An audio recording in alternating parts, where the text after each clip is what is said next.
Hey, what's going on, man? So right now I'm actually at the airport finna drop off this car, but I wanted to film this because I feel like this is very one of those moments that you can teach people. So what I got going on, I had a vehicle that was supposed to be returned today at my shop at 8:30 a.m.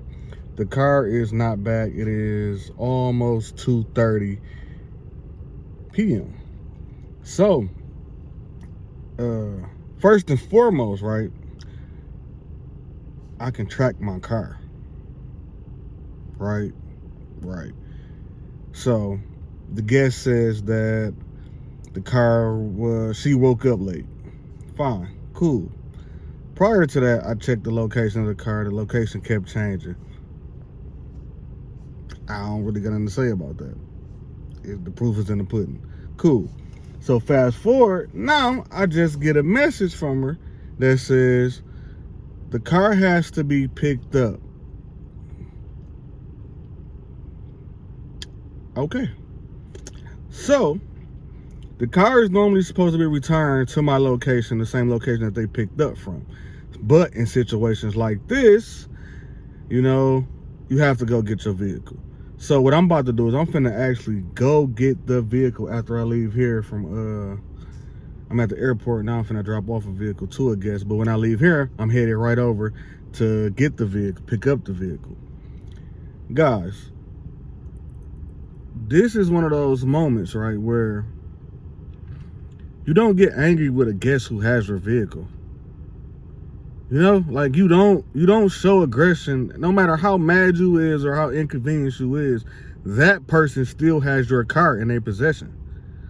So you just want to get there and make sure that the car is returned to you safely in the fastest way possible. So what I did was just simply ask her for the address.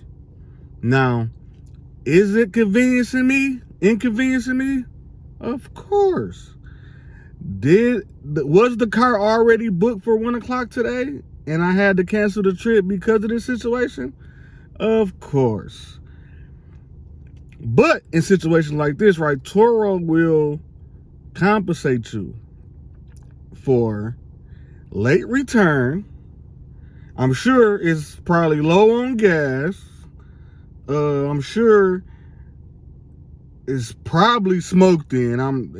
I can't, at this point, I really don't know what's going on with the vehicle. So, but Turo will ultimately compensate you for these things. On top of the return not being back at my place, it's called an improper return. So I will also get compensated for this. Yes, it's inconvenience, and yes, the guest was inconvenienced.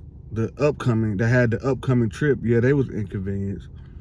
But ultimately, I just want to say, if this happened to you guys, do not act mad through a text message. I repeat, do not act mad no matter how mad you is, because that person still has your property. You just want to get your property back.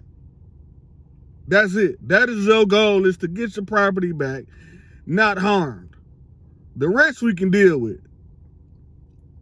I'm finna head over there. So I located the vehicle, man. First thing y'all want to do is look and check and make sure everything is okay with the vehicle. I'm sure I need it to be noted before I leave here. Vehicle don't look damaged at all. Tires aired up. Let me make sure. I started doing this now, man. Checking the gas cap just to make sure ain't nothing goofy going on. The windows are busted or anything.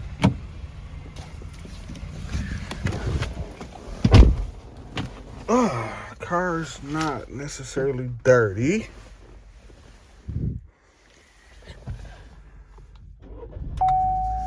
Let's see what we got going on the dashboard,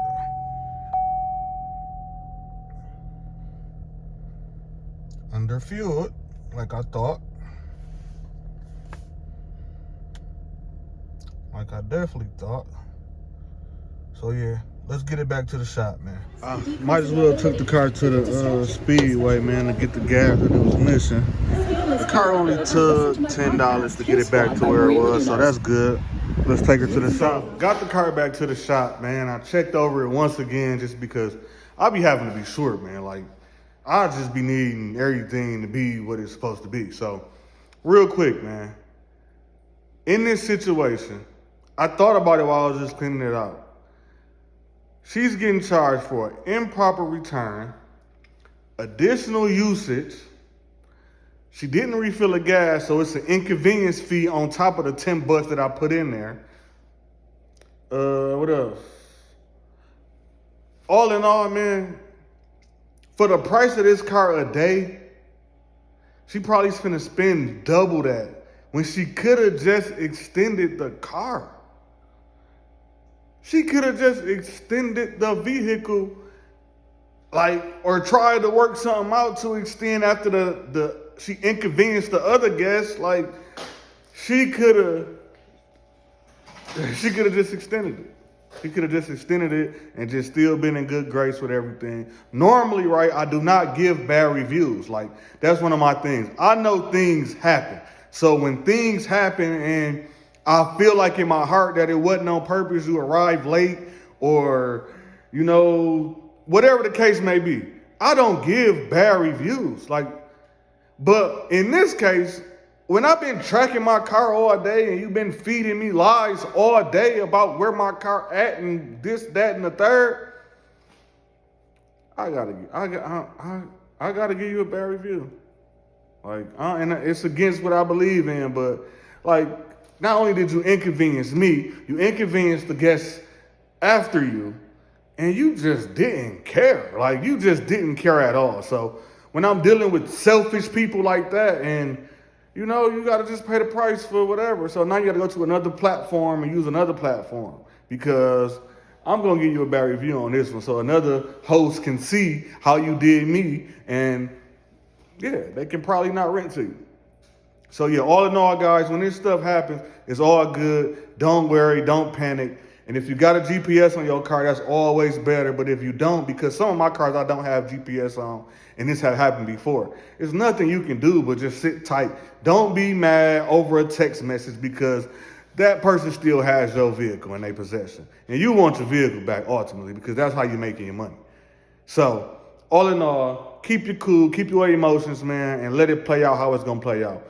If you have an upcoming trip with a vehicle, contact that guest immediately and let them know what's going on. Give them the options to cancel. Don't try to inconvenience them any more than you already have with your business. So, yeah. I appreciate y'all for tuning in, man. It's another one.